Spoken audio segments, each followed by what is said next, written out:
सबसे पहले तो आप सब लोगों का बहुत बहुत धन्यवाद। आप सब लोगों की हेल्प से हमारे आज 1000 से ज़्यादा सब्सक्राइबर कंप्लीट हो चुके हैं। तो हेलो दोस्तों, आपका स्वागत है एक और नए वीडियो में। आप में से बहुत सारे लोग इटली आने की प्लानिंग कर रहे होंगे और आप सब लोगों के दिमाग में ये सवाल ज़रूर आते होंगे कि इटली जाने से पहले हमें क्या सीखना ज़रूरी है और इटली जाने के बाद में हमें क्या क्या काम करना पड़ेगा, कैसे लोग वहाँ पर मिलेंगे, कैसा खाना पीना रहेगा, क्या क्या सीख के जाना ज़रूरी है। सबसे पहला काम जो आपको सीखना चाहिए वो है यहाँ की भाषा। अगर आपको यहाँ की भाषा बिल्कुल नहीं आती तो आप यहाँ पर जीरो हैं। अगर आपको इंग्लिश भी आती है तो भी आप जीरो हैं। आपको अपनी भाषा आती है तो भी आप जीरो हैं। लेकिन यहाँ पर आपको यहाँ की भाषा आनी चाहिए जो कि इटालियन लैंग्वेज है। अगर आप इटालियन लैंग्वेज इंडिया से ही सीख के आते हैं तो आपके लिए 90% काम बहुत आसान हो जाएंगे, क्योंकि यहाँ पर लोग इटालियन ही भाषा बोलते हैं। इंग्लिश को ये बिल्कुल भी प्रेफरेंस नहीं देते हैं। यहाँ पर डॉक्यूमेंट में भी जो भाषा लिखी जाती है वो इटालियन भाषा ही है, इंग्लिश का ये बिल्कुल यूज़ नहीं लेते हैं। यहाँ पर इटली में बस कुछ थोड़े से लोग ही इंग्लिश का यूज़ लेते हैं जो बाहर के देशों से आते हैं, जैसे अफ्रीका से आ गए, कोई पाकिस्तान से आ गए, कोई इंडिया से आ गए और कोई अलग देश से, मोरक्को देश से आ गए। यही लोग इंग्लिश को यूज़ में लेते हैं। बाकी इटालियन लोग बिल्कुल भी यूज़ नहीं लेते, इनको आती भी नहीं है, ये लोग सीखना भी नहीं चाहते हैं। अब एक और सवाल दिमाग में आ रहा होगा कि इटालियन लैंग्वेज सीखे कहाँ से, हमारे पास तो कुछ साधन ही नहीं है सीखने के लिए। तो आजकल सोशल मीडिया पर सब कुछ सिखाते हैं, जैसे यूट्यूब हो गया, इंस्टाग्राम हो गया, फेसबुक हो गया। यहाँ पर लोग भरे पड़े हैं जो आपको फ्री में इटालियन लैंग्वेज सिखाएंगे, इंग्लिश से इटालियन लैंग्वेज आपको सिखाएंगे। और कुछ पंजाबी लोग भी हैं जो इंस्टाग्राम को यूज़ करते हैं, इंस्टाग्राम पर इटालियन से पंजाबी में सिखाते हैं, पंजाबी से इटालियन में सिखाते हैं। और दूसरा का काम जो आपको सीख के आना चाहिए वो थोड़ा बहुत काम आप इंडिया से अगर सीख के आएंगे, खेतीबाड़ी का काम, तो आपको यहाँ पर आकर बहुत ज़्यादा हेल्प मिलेगी। जैसे सरसों कटाई का काम हो गया, अपने सरसों का साग बनता है, यहाँ पर भी सरसों को खूब काम में लिया जाता है, पिज़्ज़ा के ऊपर रख के सरसों को काम में लिया जाता है। और भी बहुत सारी चीज़ों में सरसों को काम में लिया जाता है, ये उबाल के सरसों को खाते हैं। तो सरसों की कटाई चलती है सर्दियों में यहाँ पर। तो सर्दियों में सरसों की कटाई चलती है तो इतनी इतनी सरसों काटेंगे ये लोग, थोड़ी बड़ी भी काट लेते हैं, उनके पत्ते काट काट कर उनको रबड़ बांधने का काम है। वो आप अगर इंडिया से ही सीख लेंगे थोड़ा बहुत तो आपको बहुत ज़्यादा हेल्प मिलेगी। यहाँ पर चाकू से सरसों को काटा जाता है। अगर आप दोनों हाथों से काटेंगे तो सही नहीं रहेगा। अगर आप एक हाथ से काट के दूसरे हाथ में इकट्ठा करते जाओ और इसी में रबड़ डाल के इसी में उसका एक बंडल बना के और एक कैरेट में रखते जाएंगे, ऐसा काम रहता है। मैं आपको दिखाऊंगा जब सरसों का काम यहाँ पर चलेगा। अभी तो सरसों की बुआई हुई है यहाँ पर। यहाँ पर इटली में फल फ्रूट तोड़ने का काम बहुत ज़्यादा चलता है गर्मियों में। तो आप फल फ्रूट तोड़ने का काम भी अगर सीख के आएंगे इंडिया से, कैसे तोड़े जाते हैं, आपको मैं एक वीडियो बना के दिखाऊंगा कि फल फ्रूट की तुड़ाई कैसे चलती है। यहाँ पर आड़ू के फ्रूट हो गए, सेव के फ्रूट हो गए, संतरे हो गए, ऐसे फ्रूटों के तुड़ाई चलती है, हार्वेस्टिंग चलती है यहाँ पर। तो उसके लिए मज़दूर चाहिए होते हैं, तो इंडिया से ये लोग बुलवाते हैं। तो ये सब काम भी अगर आप इंडिया से सीख के आएंगे तो आपको यहाँ पर आने के बाद हेल्प हो जाएगी। और भाषा का सबसे मेन इम्पोर्टेंट रोल रहता है यहाँ पर, क्योंकि जो इटालियन आपसे काम करवाएगा वो इटालियन में ही बात करेगा, उसको हिंदी आप और आपकी लोकल लैंग्वेज नहीं आती है, उसको इटालियन ही भाषा आती है। तो आप इटालियन में समझोगे कैसे, आपको समझ में तो आना चाहिए। तो आप थोड़ी बहुत भाषा इंडिया से सीख के आए कि वो बुला रहा है या जाने को बोल रहा है या क्या लाने को बोल रहा है, तो आप वो सीख के आएंगे तो आपको बहुत ज़्यादा हेल्प मिलेगी यहाँ पर। एक और काम जो आपको इंडिया से खुद के लिए सीख के आना चाहिए वो काम है खाना बनाने का काम। क्योंकि आप इंडिया से इटली आएंगे तो ज़रूरी नहीं है कि आप किसी इंडियन के पास, किसी पाकिस्तानी के पास काम करें। ये भी हो सकता है कि आप किसी इटालियन के पास भी काम करना पड़ जाए आपको, और ये भी हो सकता है कि किसी दूसरे देश के आदमी के साथ काम करना पड़ जाए आपको, या फिर ये भी हो सकता है कि आप वेजिटेरियन हो, आप मांस मछली नहीं खाते हो, अंडे नहीं खाते हो। क्योंकि यहाँ पर ज़्यादातर नॉन वेजिटेरियन ही लोग रहते हैं। तो आप खाना बनाना अगर सीख के आएंगे और आप अगर वेजिटेरियन हैं तो आपके लिए एक प्लस पॉइंट रहे, क्योंकि दूसरा कोई आपको खाना बना के खिलाएगा नहीं।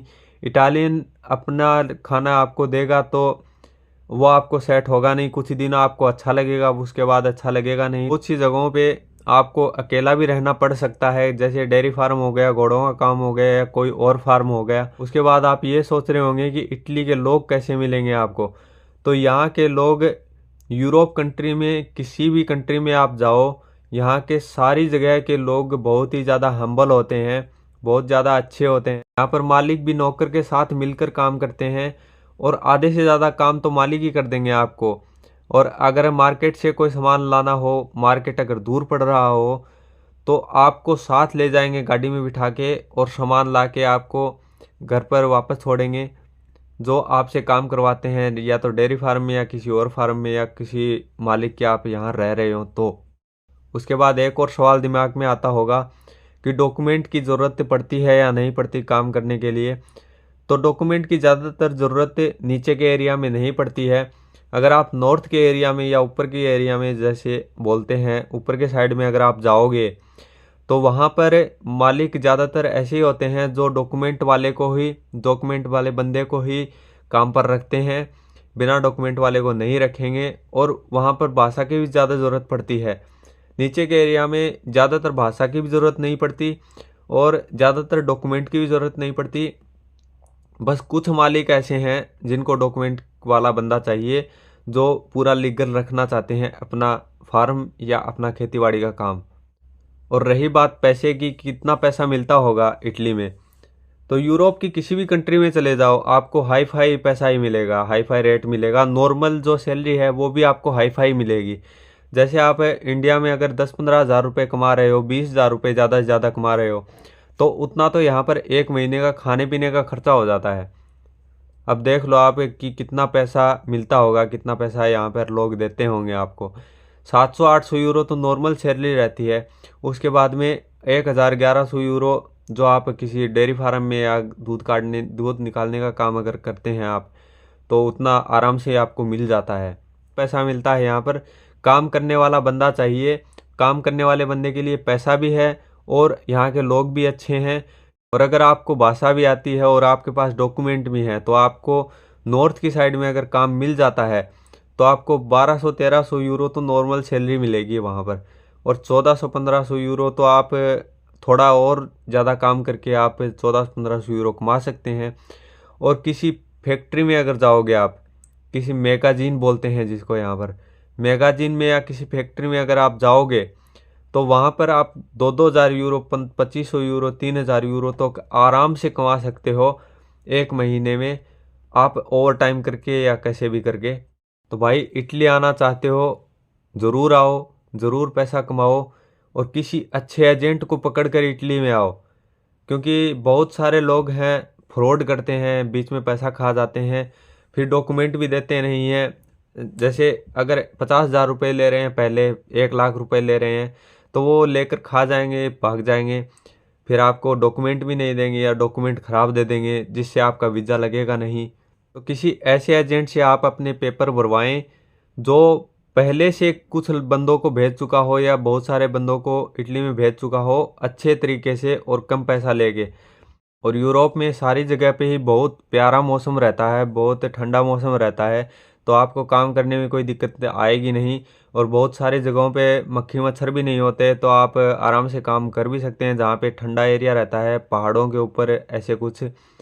और नीचे के एरिया में तो मक्खी मच्छर तो मिलेंगे ही आपको, क्योंकि बहुत ज़्यादा हैं, यूरोप कंट्री में भी हैं, अमेरिका, लंदन, सारी जगह पे मक्खी मच्छर तो सारी जगह पे ही हैं, इंडिया में भी हैं। और रही बात यहाँ के खाने पीने की, यहाँ पर ज़्यादा कुछ खाना पीना चलता नहीं है। जैसे पिज़्ज़ा पास्ता हो गया, कॉर्नेटा हो गया, ऐसे कुछ खाने मिलते हैं। मैं किसी दिन आपको दिखाऊंगा जब किसी रेस्टोरेंट में जाऊंगा कैसे क्या खाना मिलता है यहाँ पर। पिज़्ज़ा भी मिलता है, लेकिन कुछ दिन खाने के बाद आप बोर हो जाओगे, फिर पिज़्ज़ा खाना पसंद नहीं करोगे। और ज़्यादा मिर्चें वगैरह खाते नहीं हैं लोग। और इंडिया से अगर आप आ रहे हो तो ट्रैक्टर वगैरह भी सीख के आओ। ड्राइविंग अगर थोड़ी बहुत अगर आपको आती है तो किसी डेयरी फार्म में आपको ट्रैक्टर चलाने का काम भी मिल जाएगा, या कोई खेत में भी आपको ट्रैक्टर चलाने का, लोडिंग अनलोडिंग का काम मिल जाएगा। तो यही था भाई आज का ये वीडियो अगर आपको अच्छा लगे तो वीडियो को लाइक ज़रूर करें। अगर आप चैनल पर नए हैं तो चैनल को ज़रूर सब्सक्राइब करें। और अगर आपने बाकी वीडियो देखे नहीं हैं तो वीडियो ज़रूर देखें। अगर आपको नॉलेज चाहिए इटली के बारे में तो आप उन वीडियो को ज़रूर देखें। तो आगे भी मैं आपके लिए बहुत सारे वीडियो लाता रहूँगा, इडली के बारे में आपको जानकारी देता रहूँगा, कैसे पेपर बनते हैं उसका भी प्रोसेस मैं आपको बताऊँगा। तो आप चैनल पर यूं ही बने रहिए, मैं इडली के बारे में भरपूर जानकारी आपको देने की कोशिश करता रहूँगा। तो मिलते हैं अगले वीडियो में, तब तक के लिए take care and bye bye.